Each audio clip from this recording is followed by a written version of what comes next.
It is a quiet night in San Bernardino, California, sometime in the autumn of 1948, and two grown men in their 40s are crawling around on a tennis court in the dark, drawing on the ground with chalk. They are not playing a game. They have brought their cooks and their countermen out here with them into the cool evening air, and they have drawn the outline of a kitchen on the clay. A grill here, a counter there, the fryer in this corner, the drink station in that one. And now they are running their employees through it, over and over, like a director blocking actors on a stage. Pick up the spatula, 2 steps left, flip, 2 steps back, wrap, slide it down the counter, faster, do it again. The two men are brothers. Their name is McDonald, and what they are doing on that tennis court, timing every footstep and erasing chalk lines that do not save a half second, is something no one had ever bothered to do before. They are designing the way you eat. Not just the way they would cook a hamburger, but the way hundreds of millions of strangers, on every continent, decades into a future these two men could not begin to imagine, would feed themselves on an ordinary Tuesday. They tore out their own kitchen and timed every motion like a factory, and without ever saying the words, without any grand plan to change the world, they invented the modern diet. This is the story of how that happened. How a hamburger stand run by two careful, unambitious brothers became the most recognizable brand on earth. And it is also the story of the man who walked into their restaurant 6 years later, a tired traveling salesman pushing milkshake machines, and saw something the brothers had stopped seeing themselves.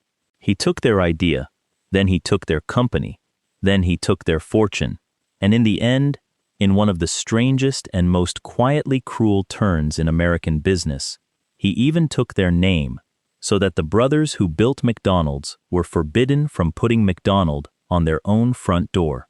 To understand any of it, you have to start in a country that did not yet have fast food, and could not have told you what those two words even meant.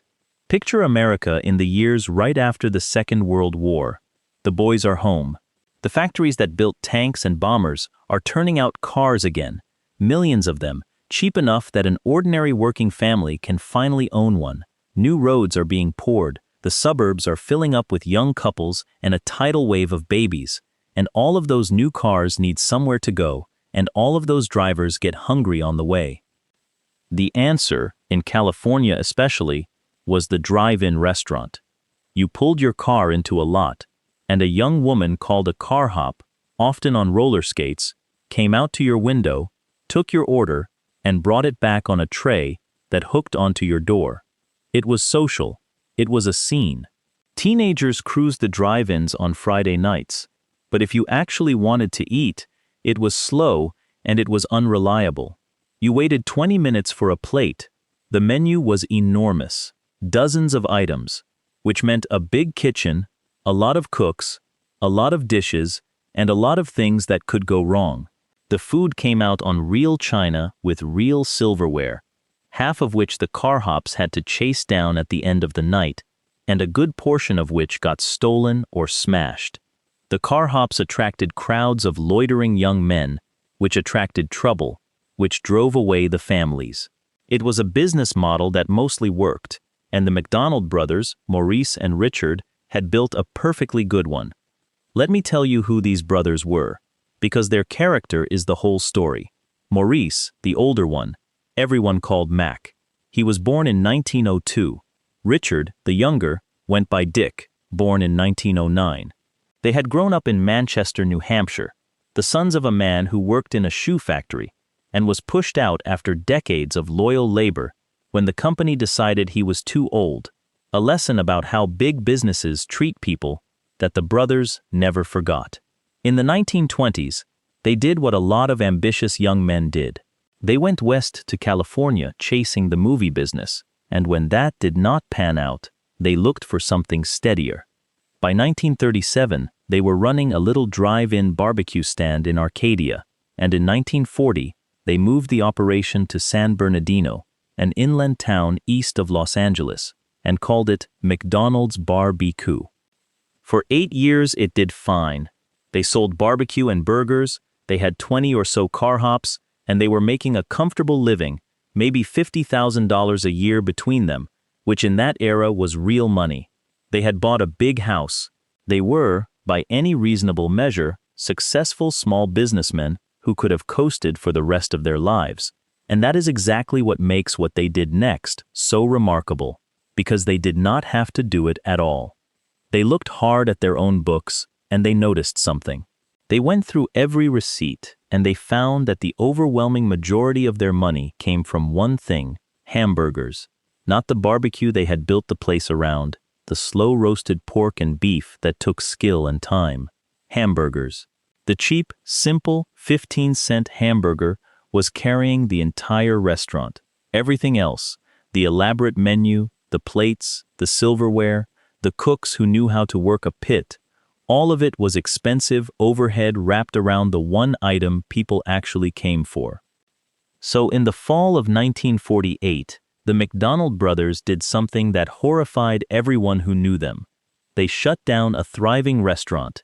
They closed the doors of a business that was making money hand over fist, and they gutted it. They fired all the car hops. They threw out the barbecue pit. They got rid of the plates and the glasses and the silverware entirely, and replaced them with paper bags, paper cups, and paper wrappers, so there was nothing to wash and nothing to steal. And they took that giant menu and they burned it down to almost nothing. 9 items. Hamburgers, cheeseburgers, French fries, soft drinks, milk, coffee, a slice of pie. That was nearly the whole list. They cut the price of the hamburger in half, down to 15 cents, and bet everything on selling a flood of them. This is where the tennis court comes in. The brothers understood that if they were going to sell a hamburger for 15 cents and still make a living, the kitchen could not work like a normal kitchen, where a cook stands at a grill and makes a meal from start to finish. It had to work like Henry Ford's assembly line. Each man would do one task, and one task only, forever. One person grills the patties. The next dresses them, and he does not get to decide how.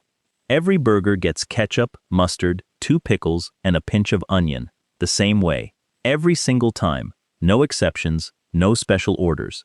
The next person works the fries. The next works the drinks. Nobody thinks. Nobody improvises. The whole thing moves like a machine because, in every way that mattered, it was a machine. To get it right, Mac and Dick had their crew lay out the entire kitchen floor in chalk on the tennis court behind one of their houses, full size, and walk through the motions of a lunch rush that was not really happening. Where does the man with the burgers collide with the man with the fries? Move the station. Where does someone have to take an extra step? Erase the line. Draw it closer. They did this for hours. And then, as the story goes, they went to bed. And overnight a rainstorm rolled through San Bernardino and washed every chalk line away. So in the morning they got the crew back together and they did the whole thing again. That is the kind of men they were. Patient, stubborn, and willing to do the boring, invisible work of getting it exactly right. There was one more change, and it was the hardest one for the brothers to make. They got rid of the knife and fork entirely. The old menu had things you needed to sit and eat, plates of barbecue you cut into. The new food was built to be held in one hand and eaten anywhere, in a car, on a bench, walking down the street. The hamburger, wrapped in paper, dressed the exact same way every time, was not really a meal in the old sense at all. It was a product, manufactured to a fixed specification, like a part coming off a line. You did not order it your way. There was no your way. There was the McDonald's way, and that consistency, the promise that the burger you bought today would be identical to the one you bought last week, and the one you would buy next year, turned out to be a kind of magic that the brothers did not fully understand they had bottled. When they reopened in December of 1948, it was a disaster. Their old customers pulled up and honked for a car hop, and no car hop came. You had to get out of your car. You had to walk up to a window and order yourself, and carry your own food, like a peasant. People were insulted. The teenagers stopped coming because there was no scene anymore, nobody to flirt with, nowhere to linger. For months, the brothers wondered if they had thrown away a good business for nothing. And then it turned, slowly at first, then all at once, because it turned out that the people who had loved the old drive-in were not the people the brothers needed.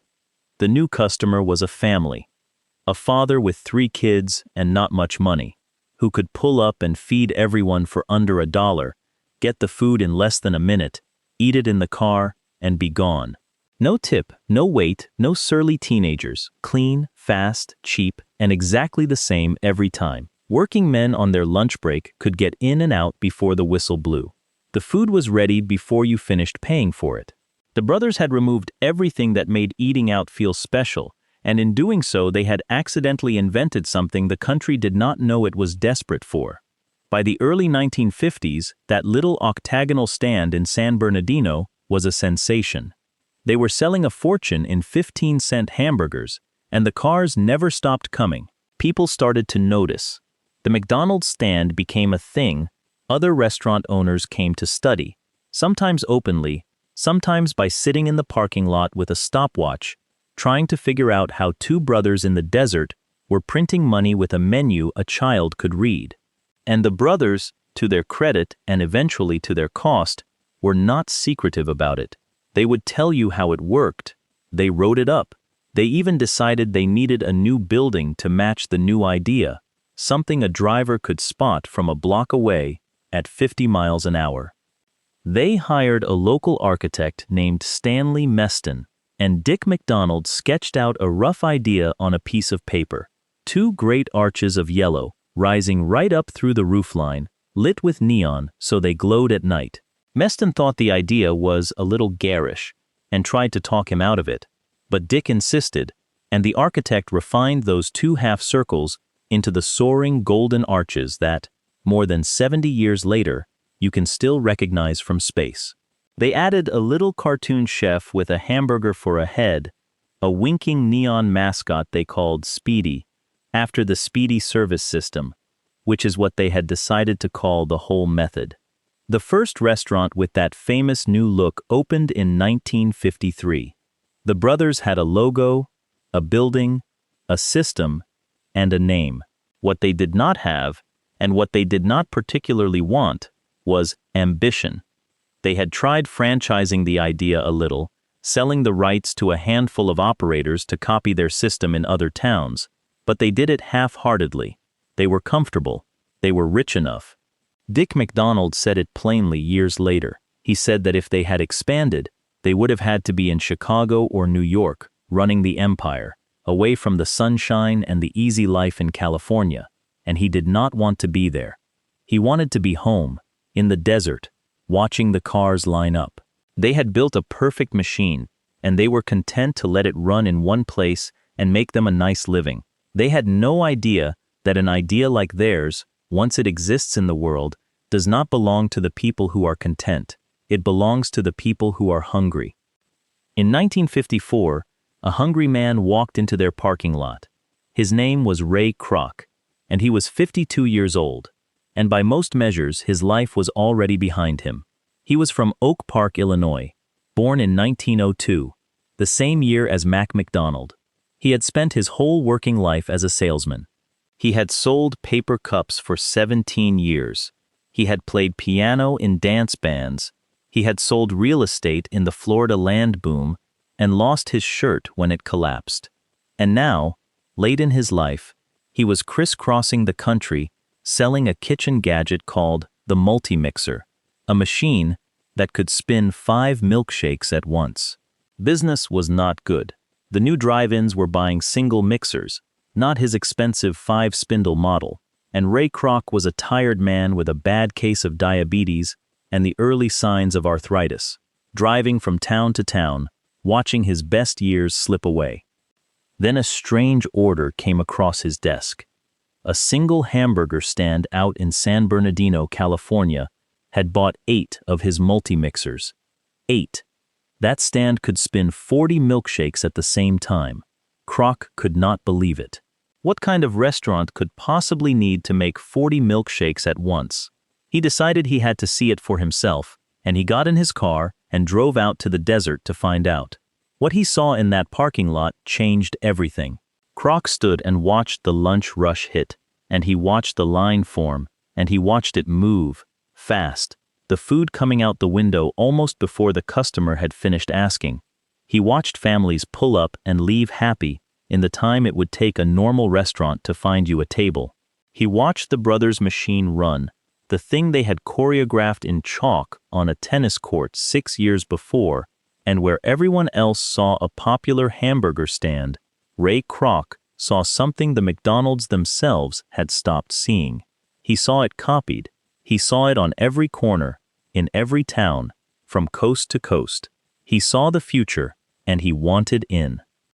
He went to the brothers and he made his pitch. Let me franchise this for you. Let me take your system and your name and your golden arches out into the whole country, build them everywhere, and you collect a royalty on every one.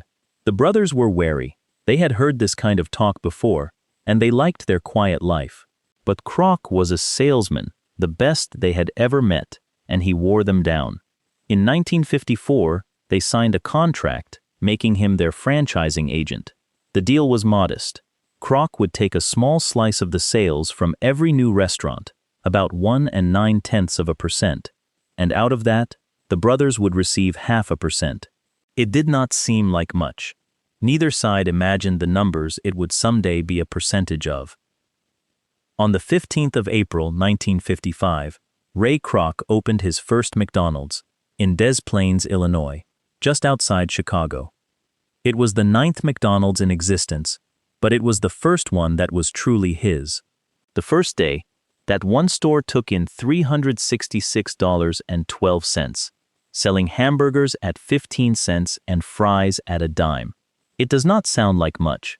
It was the first trickle of what would become the largest river of money in the history of the restaurant business. But here is where the second half of the story begins, the harder half. Because Ray Kroc quickly discovered that the franchising deal he had signed was a trap, and the people on the other side of it were the brothers themselves. The contract gave the McDonald's enormous control. Kroc was not allowed to change a single thing about how the restaurants worked without getting the brothers' written approval. Every adjustment, every new idea, every smart improvement he wanted to make as he learned the business, he had to mail to California and wait for 2 semi-retired men who did not share his hunger to sign off on it. And worse, his slice of the money was so thin that even as he opened more and more restaurants, Ray Kroc was barely scraping by. He was mortgaging his house. He was deep in debt. He had bet the last act of his life on this thing, and the math the brothers had agreed to was quietly strangling him.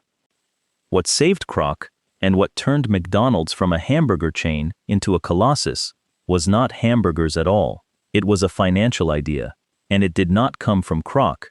It came from a sharp money man named Harry Sonneborn, whom Kroc hired, and Sonneborn looked at the books and told Kroc a hard truth. He told him he would never get rich selling 15-cent hamburgers. The margins were too thin, and the brothers had the system locked up. But there was another way to make money off all these restaurants, a way the brothers had never thought of. Sonneborn told Kroc that he was not really in the hamburger business. He was in the real estate business. The idea was beautifully simple and ruthless. Instead of just licensing the name to a franchisee, McDonald's, through a new company they set up, would buy or lease the land and the building itself, and then lease it back to the man who ran the store. That meant the corporation collected rent, a steady, reliable, ever-rising river of rent, from every single location, on top of any royalties. It meant McDonald's owned the ground under its own empire, and it meant that the company, which had almost no power over its own franchisees, suddenly had the ultimate power, the power of the landlord. If a franchisee did not run his store to McDonald's exacting standards, the company could simply take the lease away. That one idea, the dirt under the golden arches, is the real foundation of the fortune. To this day, McDonald's makes a staggering share of its profit not from selling food, but from being one of the largest holders of valuable real estate on the planet. The brothers out in California knew none of this. They were collecting their 0.5% and tending their one beloved store, and they had no idea that the man they had hired was quietly building something that no longer needed them. By 1960, the tension had become unbearable. Ray Kroc had come to resent the brothers with a fury that bordered on obsession. He felt they were dead weight, two comfortable men in the desert who had never done the hard work of building the empire, yet who could veto his every move and who took their cut off the top, while he fought and clawed and borrowed to make it grow. He wanted them gone. He wanted to own the whole thing outright, with no one in California holding a contract over his head. So in 1961, he asked them to name their price. He wanted to buy them out completely. Everything. The name, the system, the contracts, the rights, all of it. The brothers thought about it, and they gave him a number. $2.7 million. They wanted $1 million apiece, free and clear, after the government took its taxes, which after the taxes of that era, worked out to $2.7 million total. To Kroc, who was drowning in debt, it was an astronomical, almost insulting sum, and he reportedly raged about it. He did not have the money. He had to go and beg it from a group of investors, taking on debt that would haunt him for years, in order to pay two brothers a fortune for a business he felt was already his by right of all the sweat he had poured into it. But he did it. In 1961, Ray Kroc bought McDonald's from the McDonald's for $2.7 million, and at last he owned it all. Except there was one more piece, and it is the piece that has made people sit up and shake their heads ever since. According to the brothers, and according to their family for the rest of their lives, when they were working out that buyout, there was a handshake, a verbal promise. Kroc agreed that on top of the $2.7 million, the brothers would keep a tiny royalty, half of 1% of the company's future sales, forever, as a kind of pension for the men who had created the whole thing. 0.5%. On a hamburger stand, it is pocket change. On a company that would soon be selling billions of dollars of food a year, all over the world, it is one of the most valuable promises ever made. By some estimates, that handshake, if it had been honored, would have been worth $100 million a year, and growing, to the McDonald brothers and their heirs. It was never put in the contract. The 0.5% was agreed to on a handshake and left off the paper. And a handshake, as the brothers learned, is worth exactly what the other man decides it is worth. They never saw a cent of it. Now, historians do argue about the precise shape of what happened in that room, and how the royalty fell out of the deal, and Kroc and the brothers told it differently to their graves. But the bottom line is not in dispute. The men who invented the McDonald's system, who designed its kitchen on a tennis court, and drew its golden arches, and gave it its name, walked away with a one-time payment, and not $1 of the ocean of money their idea would go on to make. And then came the final twist, the one that is almost too pointed to be true. The buyout did not include the original restaurant in San Bernardino. The brothers had kept their very first store, the birthplace of the whole thing, the one where it had all started. But the deal Kroc had bought gave him the McDonald's name, all of it, which meant that the brothers, Mac and Dick McDonald, the actual men named McDonald, were no longer legally allowed to call their own restaurant McDonald's. They had to take their own name off the building they had built. They renamed it the Big M. And then, in the final act of the war, Ray Kroc opened a brand new, official, Golden Arches McDonald's just a short distance away, and that company-backed store, carrying the famous name and the marketing muscle of the corporation, drained the customers away from the Big M until the original McDonald's, the place where fast food was born, closed for good. Dick McDonald would later say that Kroc opened that rival store specifically to ruin them. Kroc would have told it as just business. Either way, the brothers' first restaurant, the seed of everything, was wiped off the map by the company that bore their name. Maurice McDonald died in 1971. Richard lived until 1998. long enough to watch the Golden Arches conquer the entire world, to see McDonald's open in country after country, to see his brother's name, their name, become shorthand for America itself in places neither of them had ever visited. He lived in quiet comfort, but nowhere near the wealth that his invention generated. Ray Kroc, on the other hand, died in 1984, one of the richest men in America. His personal fortunes somewhere around $600 million. The company under him doing more than $8 billion a year. In his autobiography, Kroc told the story as if he were the founder, the man who created McDonald's. And for a long time, that is the story the world believed. The brothers got a footnote, if that. Think for a moment about what the brothers actually let loose on the world, because the consequences ran far past 2 men and 1 fortune. Once you can sell food this fast and this cheap, you can sell it everywhere. And McDonald's did, building near the new highways and the new suburbs that were swallowing the country, until in much of America you were never more than a few minutes from those golden arches. The whole shape of the American landscape, the strip of fast food restaurants on the edge of every town, the drive-through lane, the meal eaten in a parked car, came out of the idea 2 brothers tested in chalk. The competitors who studied them in the parking lot went off and built their own chains, Burger King and the others, all of them copying the same assembly line the McDonald's had drawn on a tennis court. An entire industry, the one that now feeds a huge share of the planet, grew out of that single reinvention in 1948. The food got faster and cheaper and more uniform decade after decade, and so did the cost of it, the kind of cost that does not show up on a 15-cent menu. The questions about what a nation eats when eating becomes this easy. The brothers were not thinking about any of that. They were thinking about footsteps and seconds. But every large thing in the world starts small, and this one started with 2 men and a box of chalk.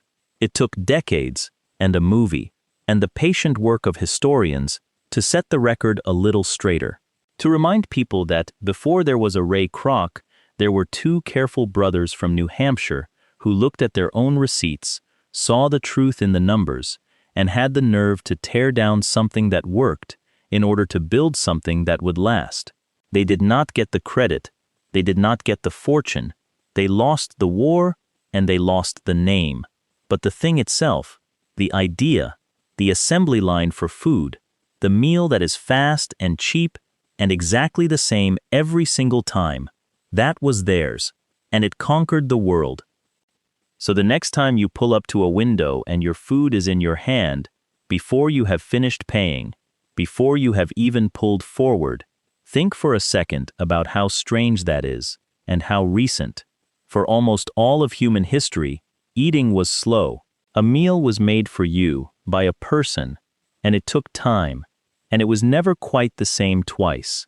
Then 2 brothers got down on a tennis court in the California dark, and drew the future in chalk, and erased it, and drew it again, until it was perfect. They were not trying to change your life. They just wanted to sell more hamburgers and get home in time for dinner. But you live inside their idea now, every time you are in a hurry and hungry, in a way that almost no one remembers and almost no one questions. It is the world Mac and Dick McDonald built, and somebody else's name is on the sign. If you want more forgotten stories like this one, the real history behind the ordinary things all around you, subscribe and stay with us.